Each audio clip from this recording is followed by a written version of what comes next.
Okay, so you have completed your schooling from Saraswati Vidya Mandir, Niladri Bihar, Yes. Bhubaneswar. Okay. And you have already studied in BJP Junior College. Okay, so tell me something about Piker Rebellion. So Piker Rebellion was the is more currently it is on demand to make it the first revolution of the sorry sir. Okay, please continue. Yes. So Piker Rebellion is currently demanded by the Odias to Hmm. get the status of the first war of independence right now. Hmm. It was held actually during 1820s when Hmm. the British took after Odisha. That at Hmm. that point of time, the Pikers, which used to be traditionally on the court of the king, Okay. used to inherit some lands, Hmm. and they used to get their revenues for themselves. But after coming of the British got rid of these lands from these Pikers and also also did not want them as their soldiers. So they started the Piker Rebellion with the leadership of Baxi Jagabandhu. Okay. Can you name what is the full name of Bakshi Jagabandhu? The Baxi Jagabandhu Vidyadhara Brahmarvar Rai Mahapatra. Was it Bakshi before his name, or it was later added to the name Bakshi Jagabandhu? It was later added. Okay, it was not there in his name. Okay, it is Yes. later added. Okay. Okay, have you heard of Ghumsar revolt? Yes, sir. Okay, what is that? I'm sorry, sir. I'm not able to recall at this moment. Okay, have you heard of Bhima Bhoi? Yes, sir. Okay, what is his cult known as? What is his the preaching, the religious doctrine of Bhima Bhoi is known as? That what exactly that the religion is known as? What is the preaching of Lord of Bhima Bhoi? Like we have Buddhism, Jainism, Yes, sir. Yes, Sikhism. sir. I know, sir. Just What a is second. I would just want to remember, sir. what is that? So this can't remember the religion. So it's the Nirakaram. I cannot remember the No, religion. it was Mahima Dharma. Yes, sir. Mohan. Okay, Sorry, sir. okay, okay. So you like to play with dogs. Okay, Yes, sir. what life lessons and administrative lessons you get from your hobby? Sir, from my hobby, Hmm. I am actually inculcated with a and with an animal which unable to speak, Mm-hmm. but it justifies its loyalty, affection, Hmm. and the solidarity with me, which I think it is which actually inspire me to get that point, that much of uh, decisiveness within me and loyalty within me, so that I can show my gratitude towards my work. Apart from that, when Okay. it when I get connected with the dogs, it actually releases my stress and anxiety, and after that I get the calmness in real sense. So Hmm. I think this actually motivates me for the calmer mindset to work more towards to achieve my goals. Okay. And any more which you can add? So I think actually I have two indigenous breeds of dogs. So here it actually motivates me to work for this uncivilized, that is the so the indigenous breeds are normally not picked by normal people Hmm. due to different kind of reasons, due Hmm. to maybe some fancy reasons and also different reasons. So I think this actually this inculcates within me to work for the unstructured region of unstructured people of the society who are actually deprived of many conditions. Okay. Okay. Are the dogs not focused in their goals and objectives? What they do with complete focus and concentration. Okay, Yes. that's why they have been the friends of the human being since the civilization was started. It was the first pet animal of human being, and it is so loyal that it has been with the human from the time immemorial. Okay, that is one lesson, that it is the loyalty what you already told, is the concentration and the focus. Okay, that's good. Okay, then you have also some literary activities you are also doing, like essay and debates. Okay. Yes. Okay. Who was popularly known as Gana Kavi?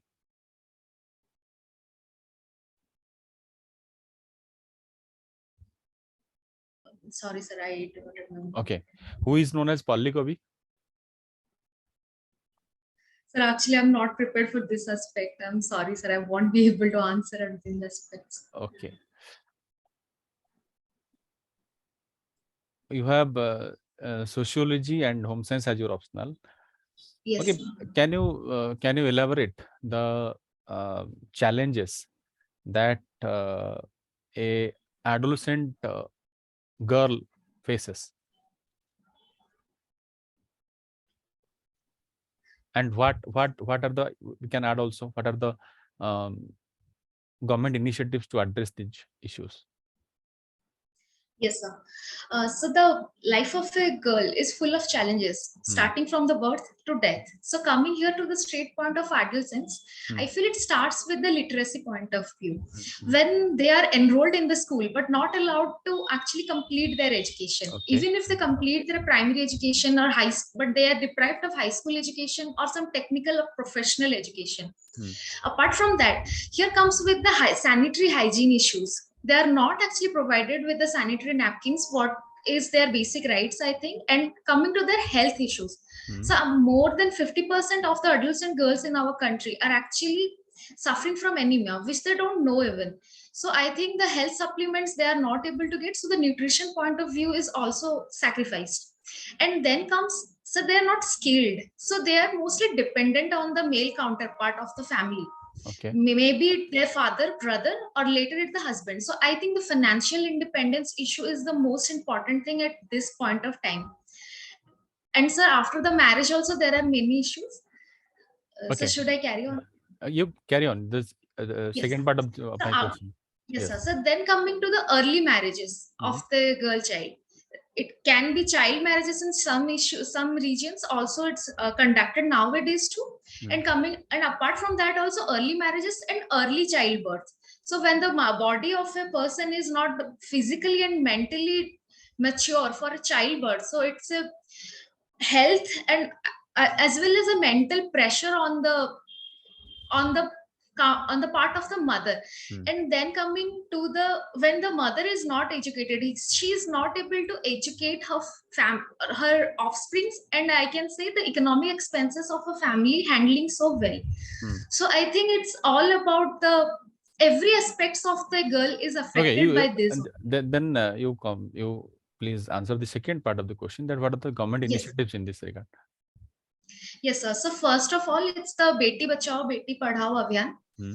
Then next coming to it's Sarva Shiksha Abhiyan, which is also for the girls, so that they can they can get education for free. And coming to the, I'm sorry, it's a Khushi initiative for the distribution of free sanitary napkins in the schools, and then the distribution of free bicycles for the girls in the school, then distribution of free uniforms from government of Odisha. Then it's midday meal scheme, which is always going to take place in the schools. And now also the millet mission, which is going for the nutrition of the, maybe in the Anganwadi also, this ragi laddus, ragi chikkis are also going. And apart from that, the Poshan Abhiyan, which is going on for the adults and girls, pregnant mothers and lactating mothers. And then I can say it's about sir Mamata scheme, Janani Suraksha scheme. All these are going on, sir. Okay. Have you heard of ICDS? Yes, sir. Okay. So ICDS is the Integrated Child Development Scheme, which is I'm asking you that whether the targeted beneficiaries in ICDS are adolescent girls or not. Yes, sir. Yes. Okay. You can also answer that ICDS. Yes. Okay. Okay. So, okay. The next question for you is that what is your take? You know that there has been a constant tussle going on between the government and the judiciary regarding the establishment of National Judicial Appointment Commission. What is your take on the National Judicial Appointment Commission? Do you think that the collegium system which exists now is does suit to the need of the 21st century or 2022?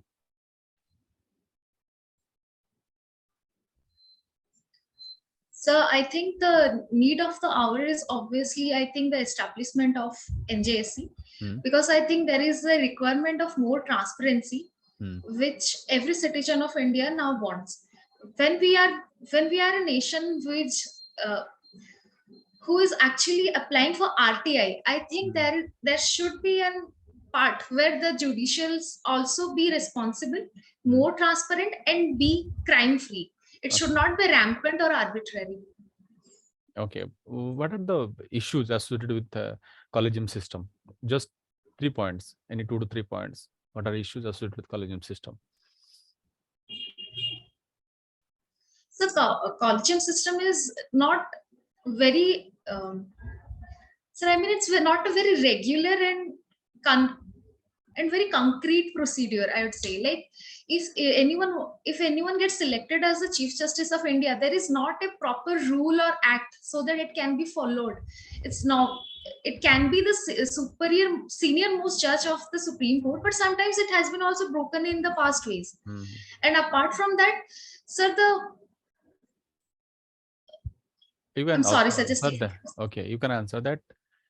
It is a closed door procedure. There is no secret, there is no transparency, and there is secrecy involved in this. And there has been instances of, you can say, nepotism, or there are many successors in same families who has been the part of the Supreme Court since decades. Okay.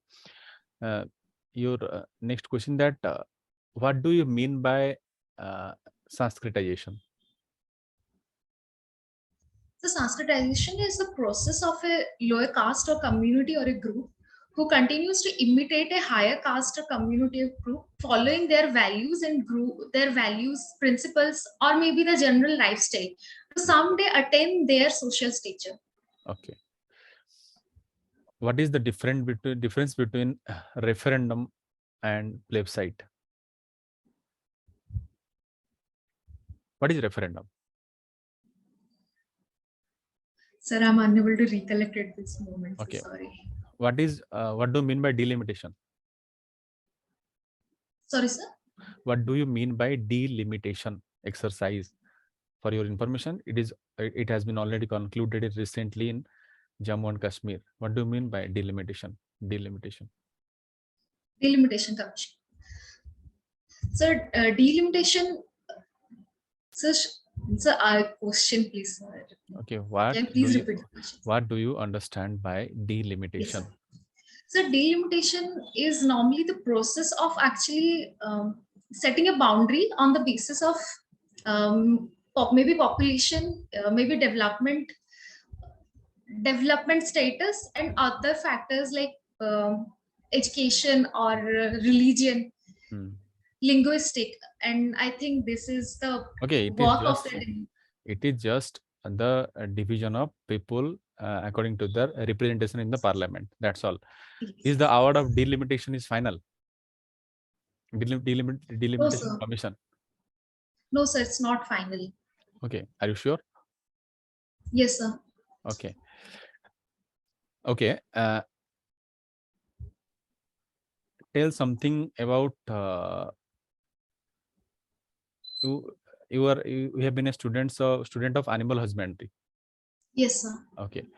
So what are the issues that it is one of the allied sector of agriculture. So what are the issues of animal husbandry, especially in the context of Odisha? Sir, in the context of Odisha, the first is the amount of production. Okay. So the production amount is very less. And apart from that, where it comes to the farmer, most of the farmers do not know about the value addition facilities. Okay. How to do the value addition.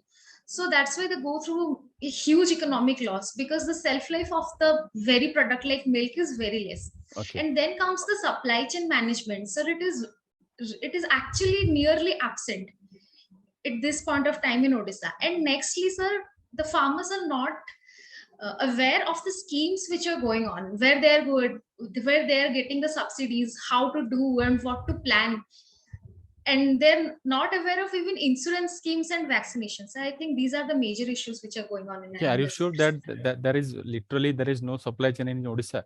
There is So Omphed. there is, but it's very small in context to the whole state, sir. Okay, that's fine. So this was the last question. We are ending your interview here. Thank you very much. We'll come to the feedbacks in a minute. Thank you. Thank you, sir.